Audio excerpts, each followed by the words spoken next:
ఈ మున్సిపల్ ఎన్నికల్లో బీసీ రిజర్వేషన్ల వ్యతిరేకి బీసీ రిజర్వేషన్లను న్యాయస్థానాల ద్వారా అడ్డుకొని ఈరోజు బీసీ రిజర్వేషన్లు దక్కకుండా చేసినటువంటి బీసీ రిజర్వేషన్ల వ్యతిరేకమైనటువంటి గుట్టంగారి మాధవరెడ్డిని కేశవాపూర్ మూడుచింతలపల్లి మున్సిపాలిటీలోని కేశవాపూర్ వార్డు గ్రామ ప్రజలందరూ కలిసి ఈ ఎన్నికల్లో ఘోరంగా ఓడించినందుకు వారందరికీ 3 కోట్ల మంది బీసీ సమాజం తరఫున ప్రత్యేకంగా ధన్యవాదాలు తెలియజేస్తున్నారు.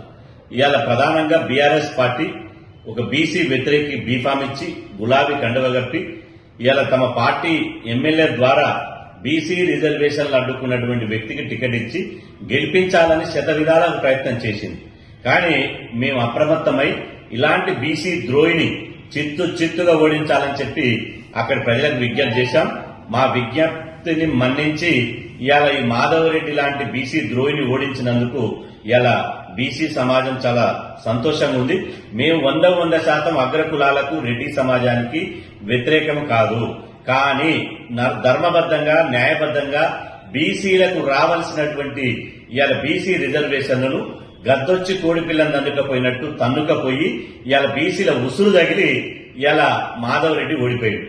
ఈ రోజు మేము బీఆర్ఎస్ పార్టీని డిమాండ్ చేస్తున్నాం.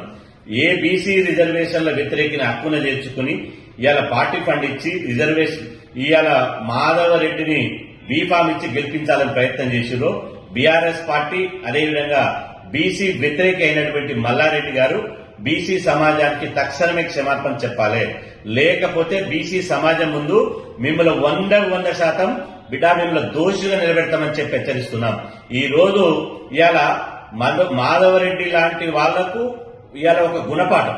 మాధవరెడ్డిని ఓడించడం ద్వారా తెలంగాణ రాష్ట్రంలో బీసీ సమాజం ఒక ఇండికేషన్ ఇచ్చింది. బీసీ సమాజం అంతా ఒక్కటే, మా జాతికి ఎవరు అడ్డొచ్చినా, మా ప్రయోజనాలను ఎవరు కాలరాసినా, మా ఆత్మ గౌరవంతో చెలగాటమాడినా ఓటు అనే ఆయుధంతో మిమ్మల్ని రాజకీయంగా భూస్థాపితం చేస్తామనే ఒక విషయాన్ని, ఒక సందేశాన్ని ఇలా తెలంగాణలో ఉన్నటువంటి రిజర్వేషన్ల వ్యతిరేకులకు ఇవాళ తీసుకుపోగలిగాం.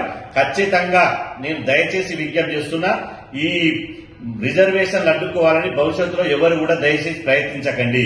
ఎవరైనా ప్రయత్నిస్తే మాధవరెడ్డికి పట్టిన గతే మీకు కూడా పడుతుందని చెప్పి ఈ సందర్భంగా హెచ్చరిస్తున్నాం.